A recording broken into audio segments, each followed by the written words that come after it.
बहुत अच्छी।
जी, बहुत-बहुत धन्यवाद सर। और सबसे पहले तो आज के हमारे मुख्य अतिथि प्यारा छोटा भाई शिवेश को बहुत-बहुत आदर सम्मान करते हैं इस मंच पे।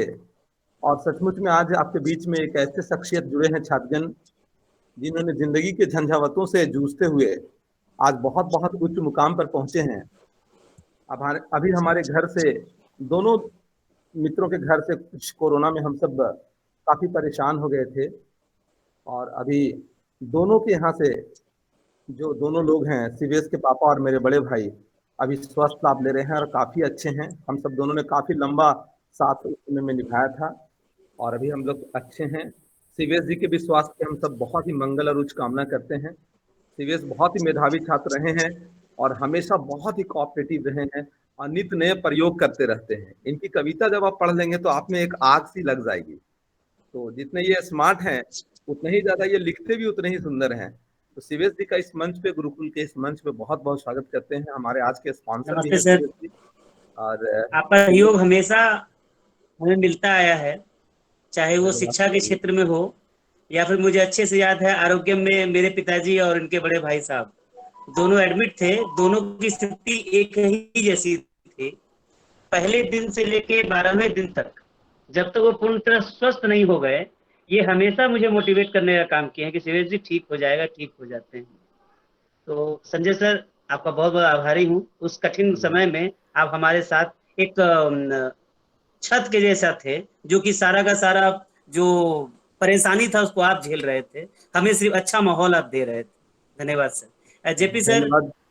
आपके बारे में क्या कहूँ सर, छात्रों के लिए जितना आपका प्रयास रहता है, मैं आज नहीं करीब पिछले 15-16 वर्षों से देख रहा हूँ। सो इसके लिए बहुत बहुत धन्यवाद। ये नया अनूठा प्रयोग आपने किया है, इसके लिए आपको बहुत बहुत साधुवाद। कि बच्चे घर पे रहकर ही सीख ले, और ज्यादा कुछ नहीं तो एक मोटिवेशन जरूर मिलता है, हाँ हमें पढ़ना है। इस कोरोना काल में यह भी एक, जब भी कोचिंग संस्था के बारे में लिखा जाएगा तो ये अनूठा प्रयोग भी उसमें जरूर आएगा, क्योंकि हजारीबाग में कैसे कैसे कोरोना काल में पढ़ाई को आगे बढ़ाया गया था घर पे बैठे बच्चों के लिए। बहुत बहुत धन्यवाद सर। मैं बतला दूं छात्रगण कि शिवेश जी बहुत अच्छी कविता लिखते हैं और गणित और रीजनिंग के ये विशेष मास्टर हैं। और कई बैंक में पीओ निकाले हैं और लगातार प्रयासरत हैं। अभी भी चाहते हैं कि सर मैं झारखंड लौट करके आ जाऊं और कमीशन वगैरह की तैयारी, हालांकि इतना काम का लोड रहता है, वहां भी बड़े अधिकारी हैं, ये बैंक के बड़े अधिकारी बन गए हैं आजकल। तो हमें बहुत अच्छा लगता है। और अभी अपने बेंगलुरु के ही रूम में आज छुट्टी होगा, तो आज हम लोगों ने उनका समय निकाला है। बैठे हुए मुस्कुरा रहे हैं। बहुत बहुत धन्यवाद शिवेश जी। आप इसी तरह लिखते रहें और अपने लेखन से है लेखन को और आप मजबूत कर रहे हैं। और वर्तमान परिदृश्य पर ये बहुत फोकस करते हैं। कोरोना पर भी इन्होंने बहुत शानदार दोहा लिखी थी। मैं भी फेसबुक पे ढूंढ रहा था, एक्चुअली में जल्दी से जुड़ना था, ये तो मैं भी वो पढ़ के आपको सुनाता। काफी अच्छे व्यक्तित्व के धनी हैं और बहुत ही प्यारे, मृदु मृदुभाषी और बहुत ही सहयोगात्मक इनका रवैया रहता है। हमारे परम मित्र हैं और हम सब गर्व करते हैं। हमसे बहुत ही छोटे होंगे बट हमारे मित्र जैसे हैं और बहुत अच्छा लगता है इनके साथ में हम सबों को रहना। तो पुनः हम सब एक बार शिवेश जी का बहुत बहुत स्वागत कर रहे हैं। आप सभी धन्य हैं कि शिवेश जी आप सबों के साथ में। हम निश्चित रूप से जब शिवेश जी की बारी आएगी तो एक दोहा जरूर सुनाएंगे आप सबों को भी। तो शिवेश जी शिवपुरी निवासी हैं और आप सबों से हमेशा मुलाकात भी इनकी होती होगी। अभी इनकी शादी होनी है, हम सब बारात में भी चलेंगे, सब कोई है ना। तो तो शिवेश जी को बहुत बहुत धन्यवाद। तो प्यारे विद्यार्थियों, आज की क्विज प्रतियोगिता चल रही है और जैसा कि सर ने कहा कि आज हम लोग 1,000 रुपया की राशि सांत्वना पुरस्कार के रूप में देंगे, अर्थात 100-100 रुपये जो है प्रत्येक बच्चों के बीच में बांटी जाएगी। तो बहुत बड़ी बात है। और मैं एक बात और आप सबों को बताना चाहूंगा कि इस क्विज प्रतियोगिता का जो उद्देश्य है वो आपको विभिन्न विषयों पे मास्टर बनाना है। आपको मालूम होना चाहिए कि जैसे ही ये पैंडेमिक का काल खत्म होगा, वैसे ही वैकेंसी की बौछार होंगी, नियुक्तियां शुरू होंगी और उस समय में आपका जनरल जीएस जीके वगैरह जो है ये सब अगर आपका मजबूत सर रहता है सर तो संजय हाँ हाँ सर हाँ। सर थोड़ा इस पे जोर से बोलिएगा सर, थोड़ा कम सुनाई दे रहा आवाज कम आ रही है? अच्छा ठीक है, ठीक ठीक ठीक, हम कर लेते हैं। तो छात्र ये ध्यान रखेंगे कि जैसे ही पैंडेमिक का काल बीतेगा, पैंडेमिक खत्म होगी, आप सबों की परीक्षाएं होंगी। इसलिए आप इस मंच के सहारे से पूरी जोर शोर से तैयारी करें। और अन्य विषय को भी हम सब सोच रहे हैं जोड़ने के लिए, जैसे मैथमेटिक्स हो गया या रीजनिंग हो गया। आपको चित्र दिखाए जाएंगे या क्वेश्चंस दिखाए जाएंगे और आपको तुरंत बना करके उसका आंसर्स देना होगा। विथ ऑप्शंस रहेंगे वो क्वेश्चंस। वो सभी क्वेश्चंस आपके विथ ऑप्शंस में रहेंगे और उसके साथ ही हम लोग जो है ये करेंगे। तो इस बात को ध्यान में रखिएगा कि आने वाले समयों में हम सब क्वेश्चंस का भी राउंड हम लोग शुरू करने जा रहे हैं, मैथमेटिक्स का और रीजनिंग का, दोनों का क्वेश्चंस आपको क्वेश्चंस दिखाएंगे, विथ ऑप्शंस रहेंगे, 3-4 ऑप्शंस रहेंगे, आप उसमें सिलेक्ट करेंगे और उसके आधार पर आपको मार्क्स जो है दे दिया जाएगा, है ना। चलिए, तो शिवेश सर का पुनः स्वागत करते हैं और एक इनके लिए कुछ कहना चाहते हैं छात्रगण कि मंजिलें दिल के इरादे आजमाते हैं, मंजिलें दिल के इरादे आजमाते हैं, स्वप्न के पर्दे निगाहों से हटाते हैं, गिरकर मत हार वो सफर के मुसाफिर, गिरकर मत हार वो सफर के मुसाफिर, ठोकरे इंसान को चलना सिखाते हैं, ठोकरे इंसान को चलना सिखाते हैं।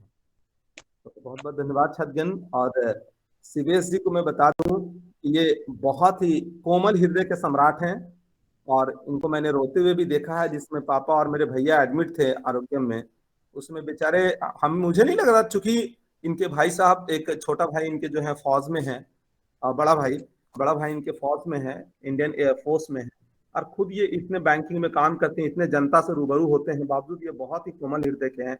और मैं देख रहा था, पैसा तो इन्होंने पानी के जितना बहा दिया था उस समय, बोला सर 12 लाख 15 लाख जितना भी खर्चा होगा हम लोग निकाल लेंगे। बोले जी सर, वो सब पैसे की कोई बात नहीं थी। और इन्होंने रो भी रहे थे और हम सब अपने आप को बचा भी रहे थे, हम लोग बातें करते थे कि सर कैसे बचें, कहीं हम लोग को हो जाएगा। हालांकि एक आध ट्यूब हम लोग का भी डैमेज हुआ होगा शिवेश बाबू, है ना। लेकिन चलो, वो भी एक दौर था। पैंडेमिक को हम लोगों ने बहुत क्लोज से देखा है छात्रजन, और अपनी हार्ट बीट को इतना नियंत्रित रखा हम लोग दोनों भाइयों ने।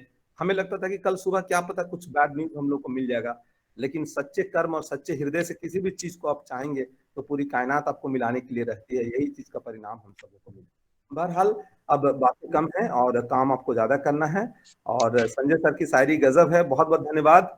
और नेक्स्ट हम सब जो है चलेंगे अब आगे की ओर, और वो शिवेश बाबू के लिए था। बाबू इन्होंने बहुत कुछ करते हुए अपने जीवन में बहुत सफलताएं अर्जित की हैं, तो ये उन्हीं के लिए था। तो बहुत अच्छा लगता है इनके साथ, हम सबों को तो रोक नहीं पाते हैं, इनके लिए कुछ कहना मुझे जरूरी हो जाता है। तो छात्रगण, मन लगा करके पढ़िए और विशेषकर विज्ञान विषयों पे ज्यादा से ज्यादा ध्यान दें, क्योंकि विज्ञान विषय आपको परीक्षा में डायरेक्ट मार्क्स देते हैं। बहुत बड़ा सिलेबस नहीं है, छोटा छोटा सिलेबस है विज्ञान विषयों का। आप इसे पढ़ करके बहुत अच्छा एग्जामिनेशन में सफलता हासिल कर सकते हैं। मंच पर अन्य शिक्षक भी हमारे बीच मौजूद हैं, मिथिलेश सर हैं, उनका भी मैं यहाँ पे स्वागत कर रहा हूँ। महेंद्र सर हैं, अनुपमा मैडम हैं, सभी का बहुत बहुत स्वागत इस मंच पे। और चलिए, संडे का समय है और आज का मेरा ये पहला सवाल आप सबों के बीच में आ रहा है। आपको पहला प्रश्न का जवाब देना है, और वो प्रश्न आपके लिए आज मैं लेकर के आया हूँ कि सभी रेडी है ना। चलिए, आपको जवाब देना है पहले प्रश्न के लेकर के कि बकमिंस्टर फुलस्ट्रिंग क्या है। बकमिंस्टर फुलस्ट्रिंग, बकमिंस्टर फुलस्ट्रिंग क्या है। आपको अपना ये टाइप करके रख देना है, दे देना है। आपको बताना है कि बकमिंस्टर फुलस्ट्रिंग क्या है।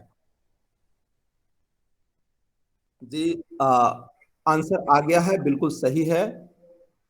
60 कार्बनों का ये गुच्छा है, C60 कार्बन के साथ जिन्होंने 60 लिखा होगा उन्हीं को ये मार्क्स दीजिएगा। 60 कार्बनों का ये गुच्छा होता है जो एक क्रिस्टल का आकार लिए होता है, इसे बकमिंस्टर फुलस्ट्रिंग कहा जाता है। बहुत बहुत धन्यवाद, बहुत ही शानदार आंसर आप सबों ने दिया है। सर किसका फोन आ रहा है सर? और आगे जवाब देंगे।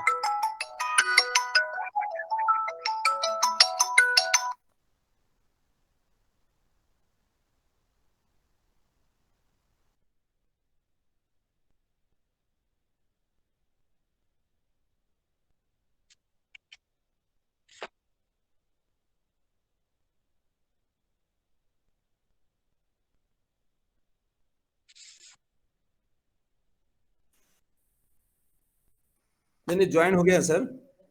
अब हम नेक्स्ट क्वेश्चंस की ओर आपको लेकर के चल रहे हैं। आपको मालूम होना चाहिए कि हमारे देश में कुल 9 केंद्र शासित प्रदेश थे। आपको यह भी मालूम होना चाहिए कि दादर और नागर हवेली तथा दमन और दीव आज की तिथियों में दोनों एक केंद्र शासित प्रदेश हैं।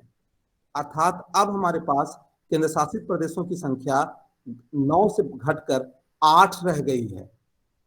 पुनः ध्यान से सुनेंगे छात्रगण, केंद्र शासित प्रदेशों की संख्या 9 से घटकर 8 रह गई है। दादर एवं नगर हवेली तथा दमन एवं दीव, इन दोनों का विलय हो चुका है। आपको जवाब देना होगा कि किस तिथि को राष्ट्रपति ने इन दोनों केंद्र शासित प्रदेशों को विलय की अनुमति प्रदान की थी। किस तिथि को राष्ट्रपति ने इन दोनों के विलय की अनुमति प्रदान की थी? जी, करेक्ट आंसर होगा 9 दिसंबर 2019 को। 9 दिसंबर 2019 का ये एक्ट था। इसमें बता देना चाहिए, द दादरा एंड नागर and Daman and Diu merger of union territories bill 2019, merger of union territories bill 219 या 2019, जिस पर कि ये बिल आया था और उस बिल पर राष्ट्रपति ने अनुमोदन प्रदान किया था 9 दिसंबर 2019 को। ठीक है ना? और ये भी बता दें, हाँ, नेक्स्ट क्वेश्चन है, क्या टाइमिंग आपको जवाब देना होगा कि संविधान का 126वां संविधान संशोधन क्या है? 126 अमेंडमेंट ऑफ कॉन्स्टिट्यूशंस, 126वां संविधान संशोधन विधेयक।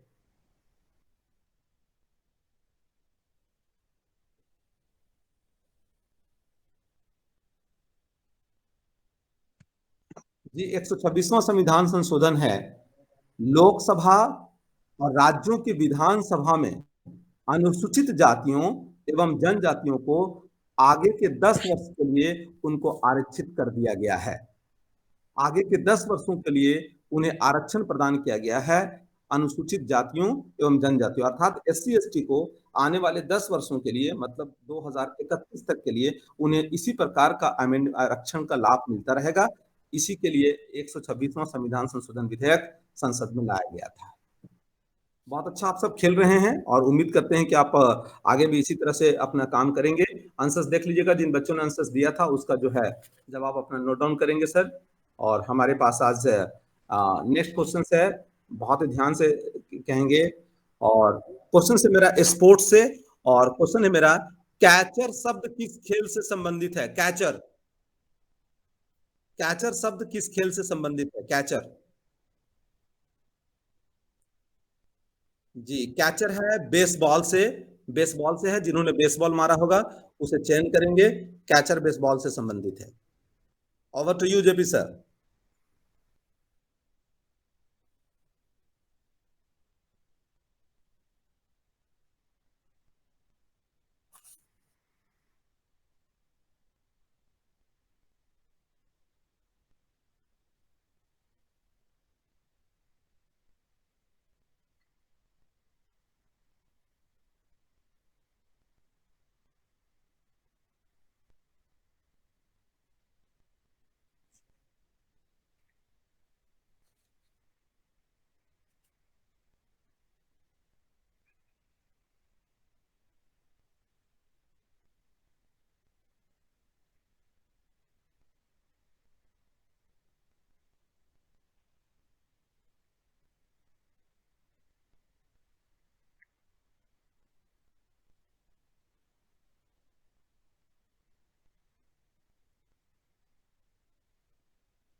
हेलो,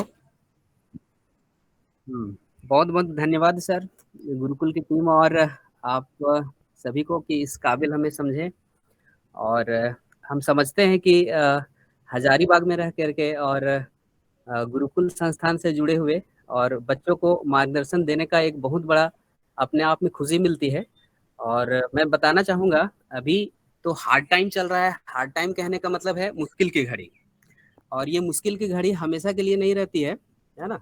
कहने का मतलब है कि कोई भी चीज़ अगर आपको डिफिकल्ट या परेशानी में डालता है तो इसका मतलब इसके पीछे कहीं ना कुछ सोल्यूशन और कुछ ना कुछ रास्ता आपको कहीं ना कहीं मिलेगा। अभी सारा वैकेंसी लगभग पोस्टपोन था, लेकिन अब सारे के सारे खुल रहे हैं। और CHSL का जो गाइडलाइन है ग्रुप में, तो ऐसे हम अपडेट करते ही रहते हैं। आप लोग ग्रुप में अगर होंगे तो गुरुकुल का जो व्हाट्सएप ग्रुप है उसमें हम अपडेट करते रहेंगे। CHSL के लिए गाइडलाइन आया है जो कि पोस्टपोन हुआ था, और MTS का जो फॉर्म आया था उसका भी अभी पोस्टपोन हुआ है, उसका गाइडलाइंस बिल्कुल नहीं आया है। लेकिन तैयारी जो है वो कंटिन्यूटी आपको बरकरार रखना पड़ेगा, क्योंकि तैयारी एक दिन में नहीं होती है, लेकिन एक दिन जरूर होती है। जिस तरह से हम लोग बोलते हैं कि सफलता एक दिन में नहीं मिलती है, लेकिन एक दिन जरूर मिलती है। संजय सर का हम फॉलोवर रहे हैं, जेपी सर भी बहुत ही आइडियल रहे हैं मेरे लिए। तो उन्हीं के तर्ज में, संजय सर के तर्ज में एक लाइन हमको याद आ गया है। वो लेखक का तो दिमाग में नहीं है कौन लिखे हैं, कि हो गई है पीर पर्वत सी पिघलनी चाहिए, कि हो गई है पीर पर्वत सी पिघलनी चाहिए, इस हिमालय से कोई गंगा निकलनी चाहिए। हंगामा खड़ा करना हमारा मकसद नहीं है, हमारा मकसद है कि सूरत बदलनी चाहिए। और इसी मकसद को आगे बढ़ाते हुए जो रोल है इंग्लिश का जो रोल है कंपटीशन में, और खास करके हजारीबाग और झारखंड के जितने भी विद्यार्थी होते हैं थोड़ा सा परेशान फील करते हैं। लेकिन यकीन मानिए, खास करके इसमें कुछ ऐसे भी कैंडिडेट जुड़े हुए हैं जो ऑलरेडी क्लास कर रहे हैं मेरे से, वो मतलब कि ले रहे हैं टिप्स। तो अंग्रेजी जितना बड़ा टफ लगता है वो बिल्कुल उतना बड़ा है नहीं, या फिर बहुत ही आसान भी नहीं है, लेकिन उसको हम लोग इतने निचोड़ से, इतने आसान ढंग से उसको रिप्रेजेंट किया जाता है। इस मंच में आने के बाद ही आपको पता चलेगा। और खास करके ग्रामर का तो बात है ही है, और ग्रामर के अलावा जो हमारा वोकेबुलरी वाला जो सेक्शन है, आज का जो सवाल होगा, सवाल तो होगा ही होगा, साइड बाय साइड उसका हम सॉल्यूशन बताते चले जाएंगे। अगर आंसर आपको आता है तो आप आंसर दे भी सकते हैं, और कोशिश भी करनी चाहिए कि हम सही आंसर दें। और कितना आसान होता है इंग्लिश लैंग्वेज, और खास करके वोकेबुलरी वाला जो पार्ट है उसको, उसका थोड़ा सा नमूना भी पता चलेगा आज। उसमें से इडियम फ्रेज का एक क्वेश्चन हर कंपटीशन में पूछा जाता है, और क्वेश्चन ध्यान से सुनिएगा। एक इडियम हम बोल रहे हैं, उसका आंसर आप बताइएगा सोच करके थोड़ा सा। इडियम है ऑल ग्रीक टू मी। फिर से सुनिएगा, इडियम है, उसका अर्थ आपको बताना है ऑल ग्रीक टू मी। इसका अर्थ बताइए, ये सवाल है। कोशिश करें। सवाल एक बार और हम रिपीट कर रहे हैं, ऑल ग्रीक टू मी। ये सवाल बहुत बार पूछा गया है, और यकीन मानिए आज के बाद आप भूल भी नहीं सकते हैं। ऑल ग्रीक टू मी।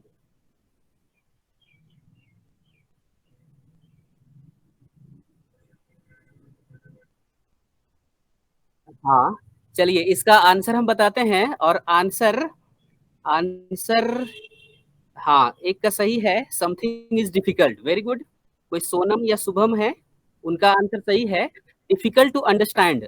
इसका मीनिंग है डिफिकल्ट टू अंडरस्टैंड। अब समझिए इसका सॉल्यूशन क्या है। सिर्फ पढ़ना हमारा मकसद नहीं है, उसको समझना भी मकसद है।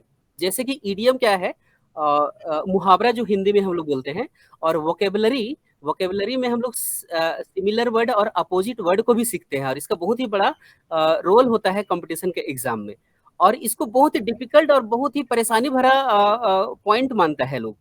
तो हम बताना चाहते हैं कि ऑल ग्रीक टू मी।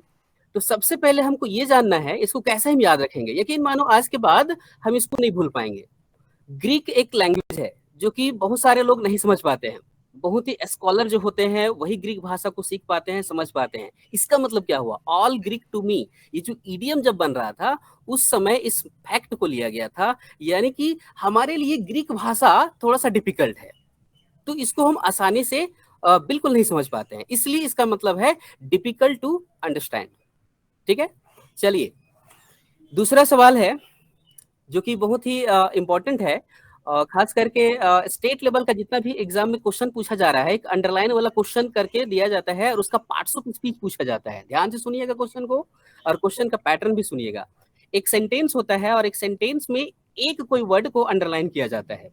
और अंडरलाइन करके उसका पार्ट्स ऑफ स्पीच आपसे पूछ लिया जाता है। और ऑप्शन में 4 ऑप्शन होगा और आप जानते हैं पार्ट्स ऑफ स्पीच हमारे 8 होते हैं, ठीक है।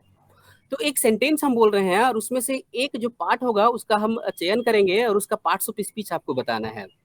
एक सेंटेंस है, छोटा सा सेंटेंस है, राम इज गोइंग होम। फिर से सुनिएगा, एक सेंटेंस है, राम इज गोइंग होम। अब इसमें आपको टेंस नहीं पूछा है, ये होम जो है उसको अंडरलाइन किया गया है और उसका पार्ट्स ऑफ स्पीच आपको बताना है। सवाल फिर से एक बार रिपीट कर रहे हैं, राम इज गोइंग होम और होम को अंडरलाइन कर दिया जाएगा और उसका पार्ट्स ऑफ स्पीच आपको जानना है। कमेंट आ रहे हैं।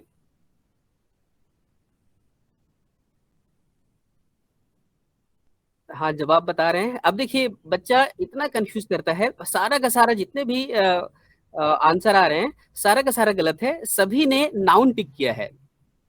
अब देखिए इसमें होता क्या है कि होम क्या है कि एक स्थान है और हम लोग डेफिनेशन पढ़ते रहते हैं, noun is the place, person, animal, इस तरह से हम लोग डेफिनेशन पढ़ते रहते हैं, बिल्कुल ठीक है। लेकिन कॉन्सेप्चुअल जो है हमारा जो फंक्शन है लैंग्वेज का, उसको समझने का जरूरत है। और हम लोग क्या करते हैं, उसको रटने में लगते हैं कि भाई एक प्लेस है तो वो नाउन होगा। बिल्कुल नाउन नहीं है, आंसर है एडवर्ब। अब इसका सॉल्यूशन भी सुन लीजिए। जैसे कि अगर हम बोलते हैं होम यहाँ पे इस सेंटेंस में, एडवर्ब है, नाउन नहीं है इस सेंटेंस में। अब बहुत सारे बच्चे ये भी सोचते होंगे कि नहीं हम तो नाउन पढ़े हैं, है ना, कोई प्लेस तो नाउन होता है। वो बिल्कुल आप ठीक पढ़े हैं, लेकिन मेरा मानना ये है कि भाई कोई भी चीज को जब तक वो सेंटेंस में फ्रेम नहीं होता है तब तक उसका हम पार्ट्स ऑफ स्पीच नहीं डिसाइड कर पाते हैं। उसके लिए एक छोटा सा क्लू, एक छोटा सा टिप्स भी देना चाहते हैं। अगर वेयर से आंसर मिलता है तो वो हमारा एडवर्ब होता है और वो भी एडवर्ब ऑफ प्लेस होता है। अगर व्हाट से रिप्लाई हमको मिलता है, एक सेंटेंस हम लोग देखेंगे जो पार्ट्स ऑफ स्पीच का ये जो भी वर्ड का पार्ट्स ऑफ स्पीच पूछा जाता है उसको अगर parts of speech find out करना है, व्हाट से रिप्लाई मिलेगा तो वो नाउन होता है, लेकिन वेयर से रिप्लाई मिलेगा तो वो एडवर्ब होता है, सेम वर्ड। अब हम देखते हैं इसको थोड़ा सा रिप्लाई करके देखते हैं। Ram is going home, Ram is going where, Ram कहाँ जा रहा है? तो देखो कहाँ से आंसर आ रहा है, तो घर जा रहा है। अगर वही बोलेंगे this is home, this is what, this is home, इस सेंटेंस में होम आपका नाउन है। लेकिन वही जो इससे पहले वाला सेंटेंस हम बोले थे कि राम इज गोइंग होम, तो होम वेयर का आंसर दे रहा है और वेयर का जो आंसर होता है वो हमारा एडवर्ब होता है और व्हाट का जो रिप्लाई देता है ये हमारा नाउन होता है। एक सवाल और करना चाहेंगे जो कि ये तो ग्रामर से था और एक ईडियम से क्वेश्चन पूछे थे। एक सिमिलर वर्ड बताना है यानी कि सैनोनिम। ये भी सवाल बहुत सारे पूछे जाते हैं हर एक कॉम्पिटिटिव एग्जाम में। एक शब्द है जो कि बहुत बार पूछा हुआ है और पूछा हुआ क्वेश्चन हम लगातार रिपीट करते हैं और हमारे दिमाग में होना चाहिए। एक वर्ड है मोडिकम, MODICUM। मोडिकम का मतलब बताना है यानी सिमिलर वर्ड बताना है। MODICUM, modicum.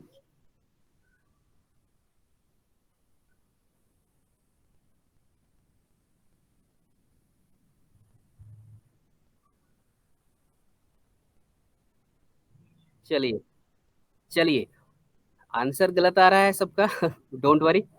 इसका सही आंसर है मोडिकम का मतलब होता है एकदम थोड़ा, एकदम लिटिल, एकदम फ्यू, ना के बराबर। अब इसको हम लोग समझे कैसे? ये वर्ड सुनते के साथ, हाँ लिटिल, लिटिल सही है। इसको हम लोग समझेंगे कैसे? मोडिकम, जैसे कि हम बोले थे कि एक निमोनिक विधि होता है जो कि हम लोग खेल खेल में ही समझ लेते हैं और दिमाग में हमेशा के लिए बैठ जाता है। वो क्वेश्चन कभी भी आएगा तो आपसे गलत नहीं होगा। इसको याद करने का तरीका है, अगर आप बैठेंगे घर में रट्टा मारेंगे कभी नहीं होगा। मोडिकम को हम लोग को निमोनिक बनाएंगे यानी कि एक कहानी बनाएंगे और कहानी के साथ हम याद करने की कोशिश करेंगे। मोदी यानी नरेंद्र मोदी और कम यानी नरेंद्र मोदी के जैसा इस दुनिया में बहुत कम लोग हैं। बस जब कभी भी ये वर्ड अगर आ जाए तो ये कहानी को याद रखना है, मोदी कम यानी मोदी के जैसे बहुत कम लोग हैं।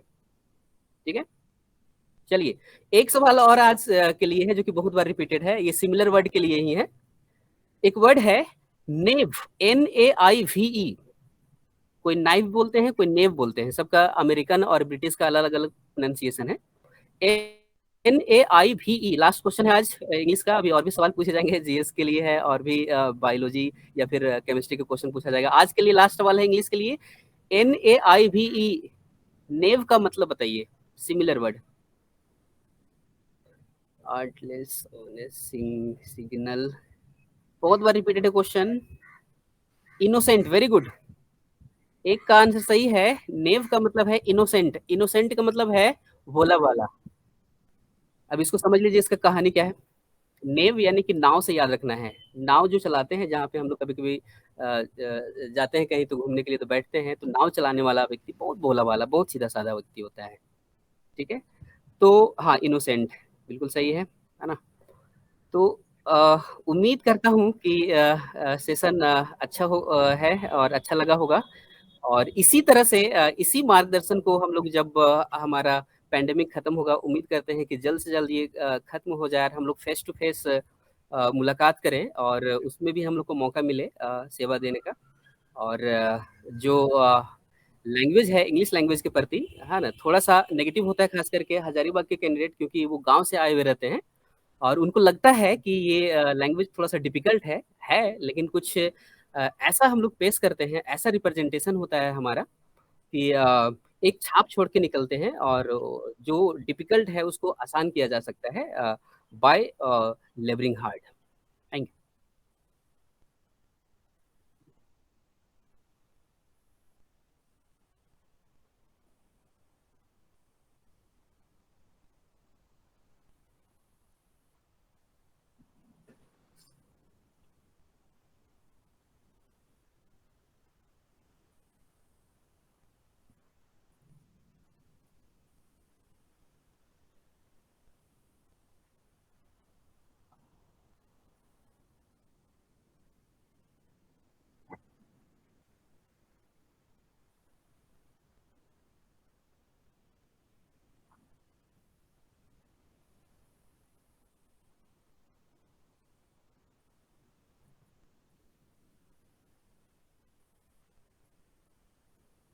धन्यवाद सर। सबसे पहले गुरुकुल के इस मंच पर जेपी सर, संजय सर और मेरे जो भी साथी सहयोगी शिक्षक हैं, मार्गदर्शक के रूप में आज यहाँ जो उपस्थित हैं, मैं सभी का हार्दिक अभिनंदन स्वागत करती हूँ। और जेपी सर के द्वारा ये जो कदम उठाया गया है कि इस पैंडेमिक काल में भी बच्चों को किस प्रकार से शिक्षा से जोड़ के रखना है, सर का ये प्रयास बहुत ही सराहनीय है। ऐसे भी शिक्षा जगत में हजारीबाग का नाम हो और जेपी सर का नाम ना आए, ये तो हो ही नहीं सकता। बट सर का जो डेडिकेशन है वो मुझे अनायास ही उनकी ओर खींचता है।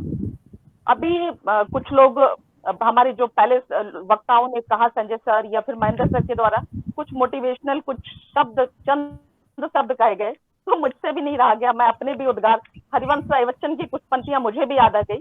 मैं आप लोगों ने पहले भी सुना होगा, बट बच्चे जो जुड़े हैं उनके लिए कुछ ये जो शायद मेरे तो नहीं, हरिवंश राय बच्चन जी के ये शब्द हैं, बट मैं सुनाना चाहती हूँ, ताकि आप लोगों का जो मोटिवेशन लेवल है वो किसी भी वजह से इस पेंडेमिक के दौरान अगर कम हो गया हो, तो फिर से आप में वो जोशो जज्बा वो फिर से जागृत हो जाए। वो दो चंद लाइनें मैं आपके सामने प्रस्तुत कर रही हूँ कि आपने पहले भी वो सुना होगा वो कविता कि कोशिश करने वालों की कभी हार नहीं होती। उसके जो लास्ट लाइन है वो मुझे बेहद प्रभावित करती है, वो मैं आप लोगों के बीच रख रही हूँ कि असफलता एक चुनौती है, इसे स्वीकार करो, कहाँ कमी रह गई देखो और विचार करो, जब तक न सफल हो नींद चैन को त्यागो तुम, संघर्ष के मैदान से मत भागो तुम, कुछ किए बिना ही जय जयकार नहीं होती, कोशिश करने वालों की कभी हार नहीं होती।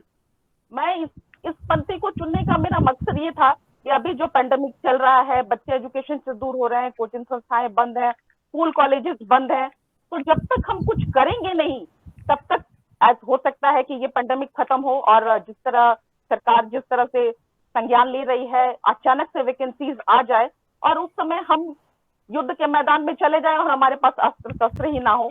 बिना अस्त्र शस्त्र के, और अस्त्र शस्त्र तो आप समझ ही रहे हैं ज्ञान के अलावा कुछ भी नहीं है, तो हमें कुछ ना कुछ करना होगा। और जेपी सर का ये प्रयास बहुत अच्छा है कि हमारे बच्चे किसी भी तरह से पीछे नहीं रह जाएं।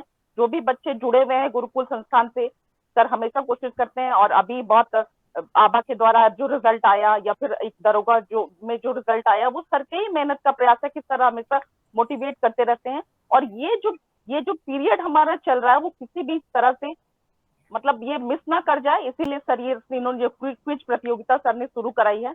मैं आपका ज्यादा वक्त नहीं लूं, क्योंकि एक बार बोलना शुरू हो जाए तो फिर थोड़ा प्रॉब्लम हो जाता है। मैं मेनली सब्जेक्ट पे आती हूँ।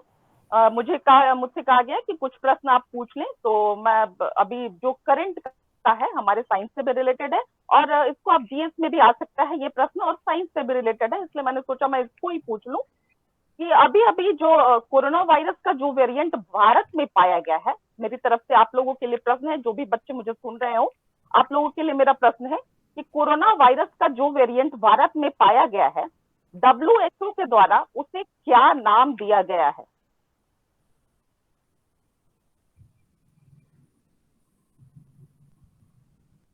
बहुत अच्छा, बहुत सारे बच्चों ने बहुत सारे लिख दिए, किसी ने अल्फा, किसी ने डेल्टा प्लस, किसी ने कापा। डेल्टा प्लस नहीं होगा, इसका आंसर होगा सिर्फ डेल्टा जिन्होंने लिखा है, सिर्फ डेल्टा जिन्होंने लिखा है। महाराष्ट्र में ये पहली बार पाया गया था, और आप लोगों ने चूंकि बहुत सारे वेरिएंट्स के नाम बता दिए, तो अब लाजमी है कि मैं आपका एक्सप्लेनेशन दे ही दूं। आपके जानकारी के लिए, आप लोग बच्चे जो आप बैठे होंगे, मुझे उम्मीद है कि आप राइटिंग पैड और पेन के साथ बैठे होंगे। तो यूके में जो वेरिएंट पहली बार पाया गया, उसे WHO के द्वारा अल्फा वेरिएंट का नाम दिया गया। साउथ अफ्रीका में जो वेरिएंट पाया गया, उसे बीटा वेरिएंट का नाम दिया गया। ब्राजील में जो वेरिएंट पाया गया, उसे गामा वेरिएंट का नाम दिया गया।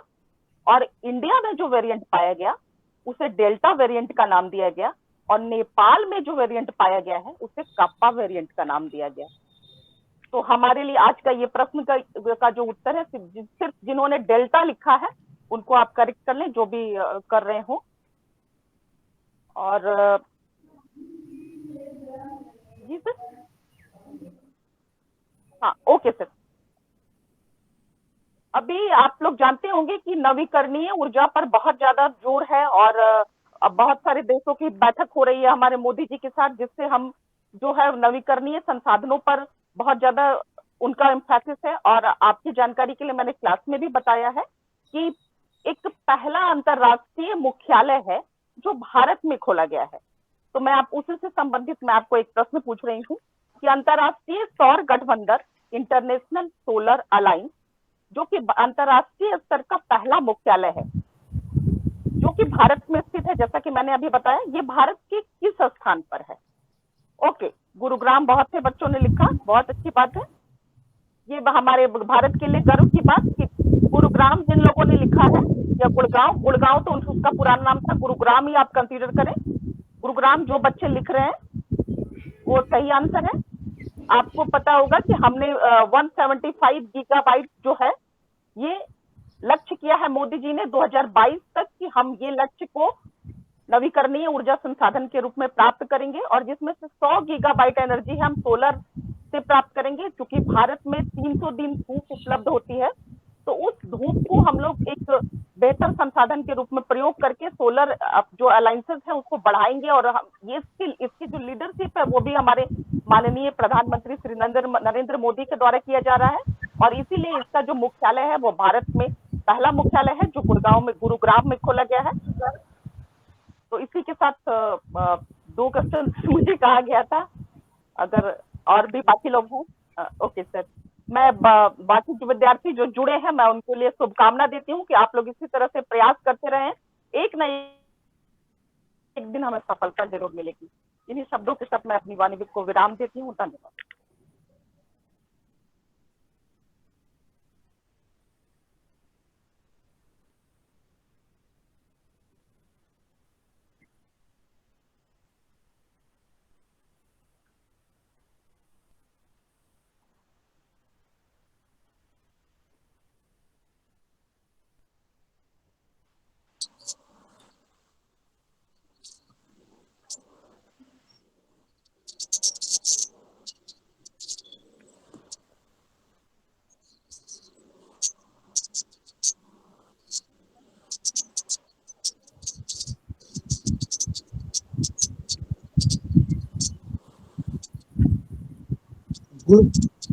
वो ट्रिक था गुड़ खातू साला।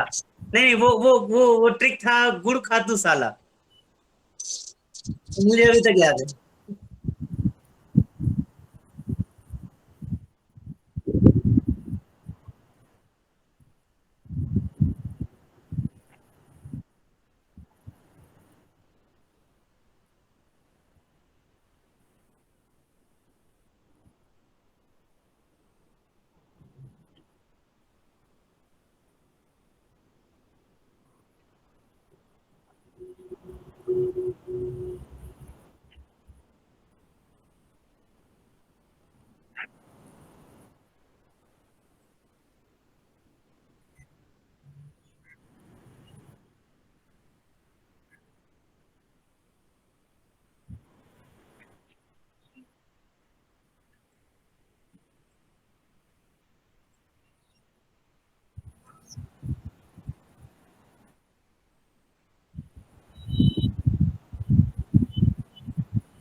बहुत बहुत धन्यवाद सर, बहुत अच्छी अच्छी बातें आपने कही।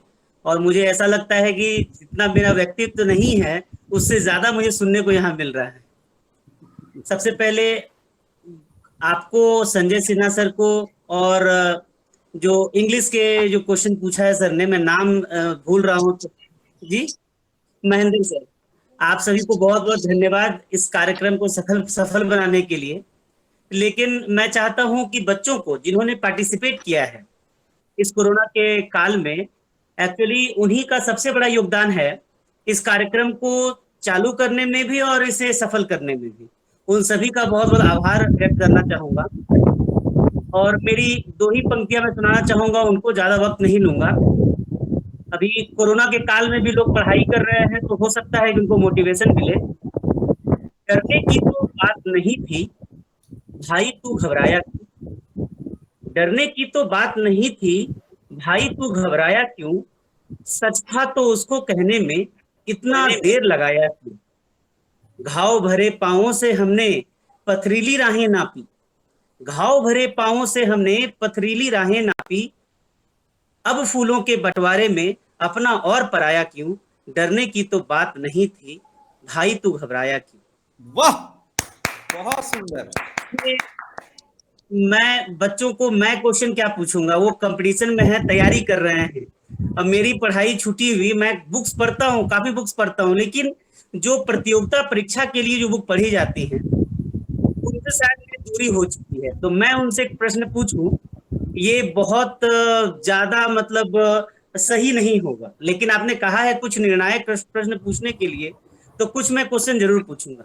लेकिन उससे पहले मैं चाहता हूं कि कोई स्टूडेंट जो तैयारी कर रहे हैं और वो अगर हमसे कुछ पूछना चाहते हैं, या कोई स्टूडेंट जिन्हें कुछ परेशानी हो रही है पढ़ने में, जैसे पढ़ रहे हैं याद नहीं हो रहा, हमारा कंपटीशन क्यों नहीं निकल रहा, ऐसा अगर कुछ प्रश्न है तो जरूर मुझसे पूछिए।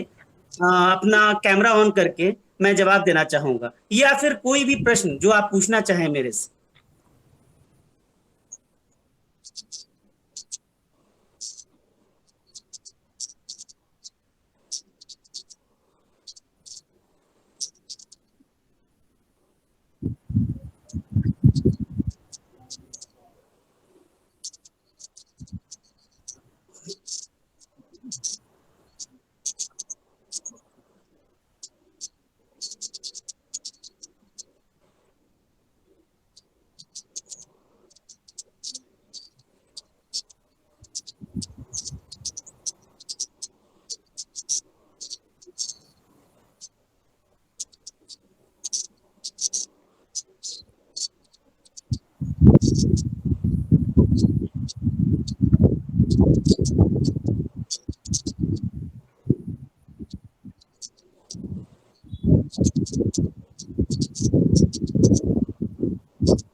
सबसे पहले जितने भी शिक्षकगण यहाँ पे मौजूद हैं सभी को चरण स्पर्श, और शिवेश भैया को नमस्कार।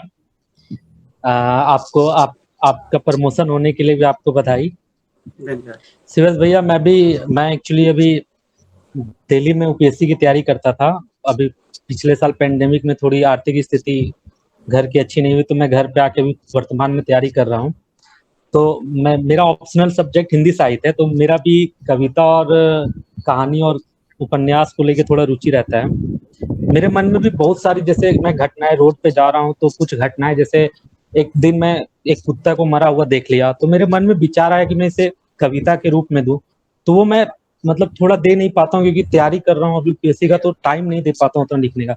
तो मुझे मतलब मेरे अंदर ये गुण है कि मैं थोड़ा लिखना चाहता हूँ कविता। तो आप थोड़ा इस पे मार्गदर्शन करें मेरा, कि मैं कैसे कविता लिखूं थोड़ा, ताकि जो मतलब संवेदनात्मक विषय हैं समाज के पहलू में कोरोना का काल में, उसे मैं अब फेसबुक के माध्यम से और यूट्यूब के माध्यम से लोगों के बीच शेयर कर सकूं।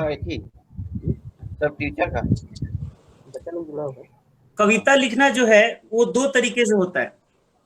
आपका दिल जो है उस वक्त, जो आपकी आत्मा है, वो इतनी संवेदनशील होनी चाहिए कि आप समझ सको जो कुत्ता मरा होगा तो उसने क्या महसूस किया होगा। जब आप उस चीज को महसूस करेंगे तो ऑटोमेटिकली अंदर से आपकी कविता निकलेगी कि अगर आप उस कुत्ते की जगह होते तो आप कैसा महसूस करते। जब हम लिखते हैं किसी प्रेमी के बारे में, हम कभी लिखते हैं युद्ध में जो हमारे शहीद जवान हुए उनके बारे में, तो मैं खुद जाकर के वहां गोली नहीं चला रहा हूं, मैं सिर्फ एक संवेदना से समझना चाहता हूं, समझ पाता हूं कि आखिर वो क्या सोच रहे होंगे उस वक्त। और ग्रामर के चक्कर में ज्यादा नहीं पढ़ना है हमें। जब आप कविता लिखते हैं, शुरुआती 10, 20, 50 कविता जब आप लिखेंगे तो आपको ग्रामर के चक्कर में नहीं पढ़ना है। बाद में धीरे धीरे आपको खुद समझ में आएगा कि यहाँ पर ये मात्रा की गलती है, यहाँ पर मैंने वर्तनी का ये भार गलत डाला है, तब आप उसे सुधार कर सकते हैं। और दूसरी बात, जैसे ही आपने उसे देखा, पहली पंक्ति जो आपके दिमाग में आती है उसे आप लिख डालिए। दीनबंधु निराला ने जैसे लिखा था, वो चल पड़ा का, वो एक किसी के बारे में लिखे थे, जस्ट मेरे दिमाग से उतर रहा है, उन्होंने जो लिखा था भिखारी के बारे में, चल रहा लुटकिया टेक, उन्होंने उसे देखा और उनके दिमाग में एक कविता आई, उन्होंने लिख दिया। उन्होंने जो अपनी बेटी के निधन होने पे जो कविता लिखी थी वो भी वैसे ही उन्होंने लिखा एक बार में।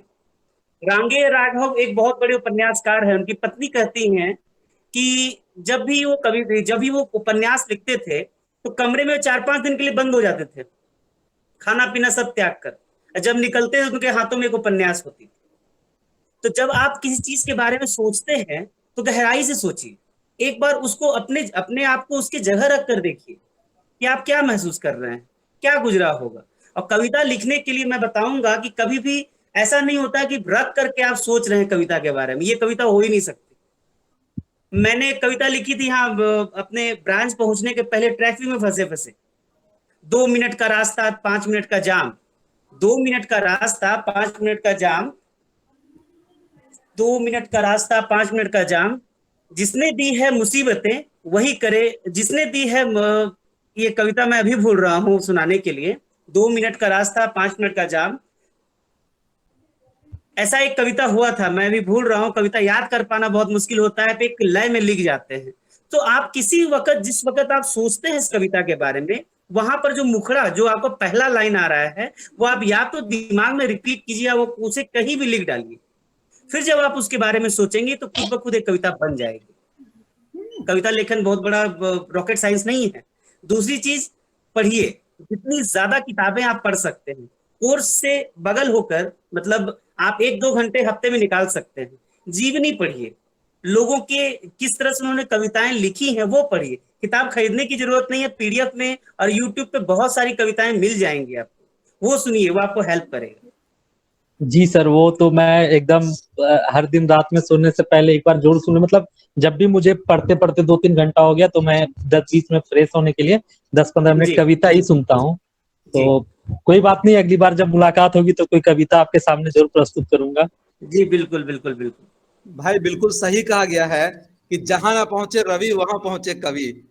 तो जी जी जी जी यही लागू होता है कि जहां किरण नहीं पहुंच सकती वहां कवि पहुंच जाते हैं। तो बहुत बहुत धन्यवाद शिवेश जी, और आपका भी रजत जी।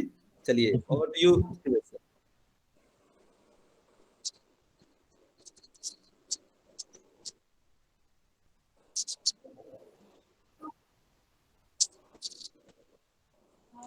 आरबीआई का स्थापना दिवस कब है? आरबीआई का स्थापना दिवस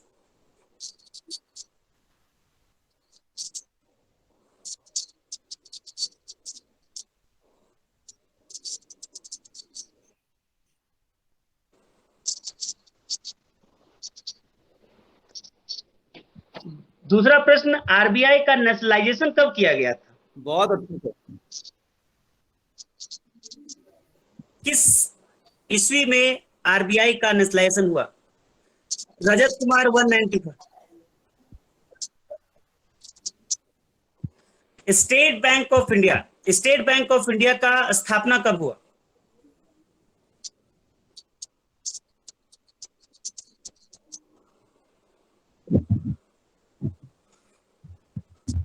(1955) 1 जुलाई 1955। 66वां अभी वर्षगांठ एसबीआई ने 2 दिन पहले ही मनाया है। ईवीएम मशीन का प्रयोग सबसे पहले दिल्ली और 2 राज्यों में हुआ था। वो सबसे पहला प्रयोग किस साल किया गया? ईवीएम के साथ इलेक्शन सबसे पहले कब की गई? बहुत अच्छा क्वेश्चन, बहुत सुंदर। सारे प्रश्न के आंसर गलत आ रहे हैं। गलत गलत गलत। ईवीएम 2014 या 15। नहीं, रॉन्ग आंसर। स्टेट में पहली बार, स्टेट में पहली बार।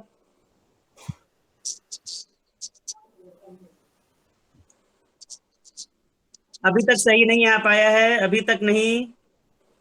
नहीं, सबसे पहले ईवीएम का 1998 में सबसे पहले ईवीएम का यूज किया गया था दिल्ली, गुजरात और एक स्टेट में बोल रहा हूं, उस स्टेट में। सबसे पहला बैंकों का राष्ट्रीयकरण किस साल किया गया था? डेट के साथ, बहुत इजी क्वेश्चन है, डेट के साथ बताइए।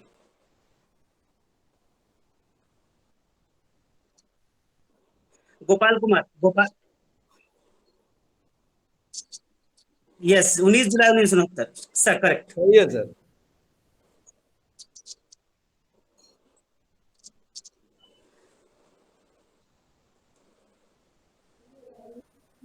हमारे देश के पहले वित्त मंत्री कौन थे?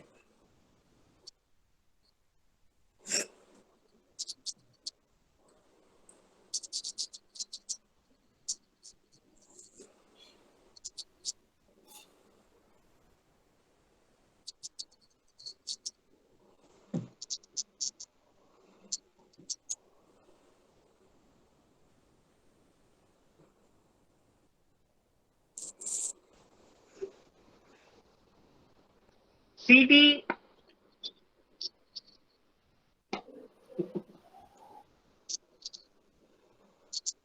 भारत की प्रथम महिला कौन होती है?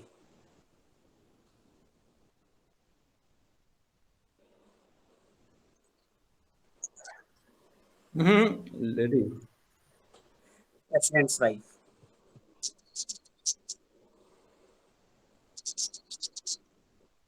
एक दो प्रश्न और। झारखंड का राष्ट्रीय फूल, झारखंड का राजकीय फूल? पलाश।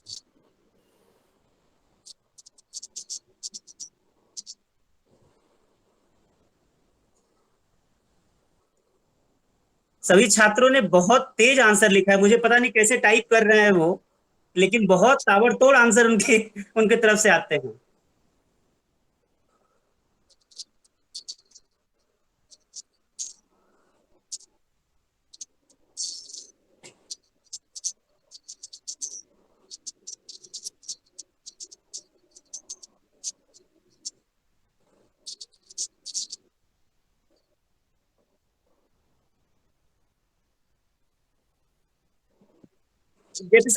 जेपी सर 2 मिनट, बच्चों से मैं बात करना चाहूंगा। मैंने कईयों के मुंह से ये सुना है कि हम लोग तैयारी कर रहे हैं, सफलता नहीं मिली, या सफलता अभी तक क्यों नहीं मिली। मैंने कभी ऐसा दिन नहीं देखा। भगवान का मतलब ये आशीर्वाद है कि मैंने बीएससी कंप्लीट किया और एमएससी में एडमिशन लिया था, और एमएससी के फर्स्ट ईयर में मेरी सिलेक्शन हो गई थी। उसके पीछे 2-3-4 साल का जो है हमारा प्रिपरेशन था, और हम लोग 3-4 लोग मिलके ज्वाइन मतलब ग्रुप स्टडी करते थे। उनमें से चारों लोग आज के टाइम पर बैंक में हैं। और उदाहरण के लिए आप इंडियन बैंक जाएंगे तो वहां विनीत कुमार झा, वो वहां पर सहायक प्रबंधक है, वो हमारे साथ ही पढ़ा करते थे। तो एग्जाम्पल भरे पड़े हैं कि प्रिपरेशन अगर सही है, अगर आपको ऐसा होता है कि पढ़ाई भी कर रहे हैं फिर भी कंपटीशन क्यों नहीं निकल रहा, तो मैं चाहूंगा कि आप लोग अपने लक्ष्य को, जेपीएससी जैसे जेपीएससी का आप कर रहे हैं या एसएससी, उसे लिख करके बोर्ड पर टांग दे। आपको ये बेवकूफ जैसा लगेगा कि क्या जेपीएससी लिख के टांगना, नहीं, वो आपको बहुत मोटिवेशन देगा। जब आप डीमोटिवेट आएंगे, जब आप डीमोटिवेट होंगे, तो उस वक्त वो आज जेपीएससी आप देखेंगे तो आपको याद आया कि मेरा लक्ष्य जो है वो जेपीएससी है, यूट्यूब पर वीडियो देखना और नेटफ्लिक्स देखना नहीं। तो मेरा आपसे यही आग्रह है कि कभी भी डीमोटिवेट अगर आप हो तो अपने लक्ष्य के ऊपर सोचे कि हमें करना आखिर क्या है। हम लोग हमेशा आपके साथ हैं, किसी भी तरह की परेशानी हो तो कभी भी आप हमसे भी संपर्क कर सकते हैं। Over to you JP sir.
धन्यवाद सर। मुझे बताया गया कि 10 लोगों को, जी रजत जी बोलिए। सुरेश भैया जाते जाते मतलब एक अपना मनपसंद कविता हम लोग के सामने प्रस्तुत कर दीजिएगा, अच्छा लगेगा हम लोगों को। ठीक है, जाते जाते अंतिम पंक्ति वहीं से समाप्त करूंगा। सिर्फ 10 लोगों को जिन्हें विजेता चुना गया है वो नहीं, बल्कि 22 लोग, मैंने देखा 22 लोग जुड़े हुए थे हमारे साथ, वो सभी विजेता हैं। उन सभी का डेडिकेशन दिखाई देता है। उनको पता है कि 10 से 15 क्वेश्चंस पूछे जाएंगे। 10 से 15 क्वेश्चंस के लिए हमें 1 घंटे का वीडियो लाइव जाना है। उनका मकसद प्रतिभा जीतना नहीं था, एक मोटिवेशन लेना था। हमारे यहाँ पर क्यों कहा जाता है सुबह में पूजा करो, शाम में संध्या दिखाओ, अगर आप नमाज पढ़ते हैं 5 टाइम नमाज पढ़ो, क्यों? इसलिए कि हम भगवान से दूर नहीं हो। ये जो वीडियो क्लासेस चल रहे हैं या जो क्विज कराया जा रहा है, इसका ये मकसद नहीं है कि हम जान ले कौन टॉप करने वाला है, नहीं। जिन्होंने आज 0 लाया हो सकता है वो टॉप कर जाए, जो 100% आंसर किए उनका ना हो, लेकिन इसका मकसद होता है कि आप जुड़े रहें, आपके पीछे है कोई। मैं बेंगलुरु से यहाँ मतलब इस कार्यक्रम में सम्मिलित हुआ, रीजन ये है कि मैं चाहता हूं कि हमारे लोग जो हजारीबाग से हैं वो आगे बढ़े। मैं चाहता हूं कि मेरे बगल में जो बैठे, जो हमारे जो पीओ की नेक्स्ट बैच आए, रेलवे की नेक्स्ट बैच आए, हमारे यूपीएससी का नेक्स्ट बैच आए, उसमें हजारीबाग से लोग ज्यादा से ज्यादा संख्या में आए। और अगर मैं उनके लिए कुछ कर सकूं तो मैं हमेशा तैयार हूं, क्योंकि एक सोसाइटी हजारीबाग ने ही मुझे सब कुछ दिया है। आज के टाइम पर ये जो शर्ट है या जो पेट में खाना जा रहा है सब कुछ, और ये जो इज्जत और सम्मान दिया जा रहा है, सबके लिए मैं हजारीबाग का जनता का ऋणी हूं। अब मैं चाहता हूं कि हमारे भाई, हमारी बहनें जो तैयारी कर रही हैं वो हमारे साथ आए, किसी भी तरह की समस्या हो और मैं सॉल्व कर सकूं, मैं बता सकूं, तो मैं हमेशा तैयार रहूंगा कि मैं वहां पर मदद कर सकूं। किसी भी तरह का समस्या हो आप लोग हमसे संपर्क कर सकते हैं। और काफी अच्छा लगा कि सारे लोगों ने एक नहीं आंसर, क्वेश्चन पूछा नहीं, आंसर टाइप होना शुरू हो गया। तो देख के समझ रहा था कितने गौर से लोग इस कार्यक्रम को देख रहे हैं और भाग ले रहे हैं। इसके लिए मैं सभी को फिर से धन्यवाद देना चाहूंगा। और रजत जी का एक रिक्वेस्ट था, एक कविता, मनपसंद कविता, तो मैं सुनाता हूं। एक बार विश्वामित्र जी जो थे वो राम, लक्ष्मण, भरत और शत्रुघ्न के गुरु थे। जब राम लंका जीत कर वापस आते हैं और राम राज्य स्थापित करते हैं, तो विश्वामित्र आते हैं उनके दरबार में और उनसे पूछते हैं कि तुम लोगों को मैंने शिक्षा दी और तुम लोगों ने संसार से भी ज्ञान प्राप्त किया है, तो अब आप मुझे बताओ कि तुम्हें दुनिया में सबसे अच्छी चीज क्या लगी। तो उसी को 4 पंक्तियों में कहने की कोशिश है। शत्रुघ्न जी से अनमोल कुछ पूछा गया, शत्रुघ्न जी से अनमोल कुछ पूछा गया, बोले वीरताई के समान भला और क्या। लखन से पूछा गया, लखन ने ऐसा कहा, मेरी सीता माई के समान भला और क्या। राम जी से पूछा तो राम मुस्काए बोले, राम जी से पूछा तो राम मुस्काए बोले, दुनिया की भलाई से भला और क्या। भरत की आंखों से 2 आंसू गिर कर बोले, दुनिया में भाई के समान भला और क्या, दुनिया में भाई के समान भला और क्या। तो ये भाईचारा और ये दोस्ती बनी रहे। सभी हम लोग एक दूसरे के प्रतियोगी नहीं हैं, हम लोग एक दूसरे के साथी हैं। और ऐसा नहीं है कि आप जिनका सहयोग कर रहे हैं उनसे उनका भला होगा, आपका नहीं। बहुत सारे ज्ञान आपको भी मिलेंगे अगर आप सहयोग करते हैं। मुझे काफी कुछ आज सीखने को मिला आप लोगों से। तो इन्हीं सब शब्दों के साथ अगर मैं किन्हीं के किसी तरह का हेल्प मैं कर सकूं, तो मेरा मोबाइल नंबर जो है वो आप जेपी जैन सर से भी ले सकते हैं, या मैं अभी बोल भी देता हूं 9572730821। रिपीट कर देता हूं 9572730821।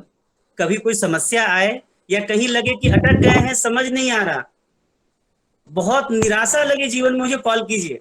मैंने बहुत सारी चीजें देखी हैं, मैं बताऊंगा कैसे बाहर निकलते हैं। इन्हीं शब्दों के साथ, और मेरा नंबर जेपी सर के पास है, कभी भी ले सकते हैं। बहुत बहुत धन्यवाद आप सभी को। जेपी सर आपको बहुत बहुत धन्यवाद कि आपने जुड़ने का मौका दिया और मेरे भाइयों से बात करने का मौका दिया आपने। बहुत बहुत धन्यवाद। आप सभी लोगों को बहुत बहुत बधाई इस क्विज में भाग लेने के लिए और बहुत बहुत शुभकामनाएं। और जब भी आप लोग सफल हो तो कृपया अगर मुझे भी याद करें, नहीं कुछ तो जेपी जय सर को फेसबुक पर टैग कर दें, मैं देख के जान जाऊं कि भैया हमारे लोग जो है सफल हो रहे हैं। बहुत बहुत धन्यवाद सर।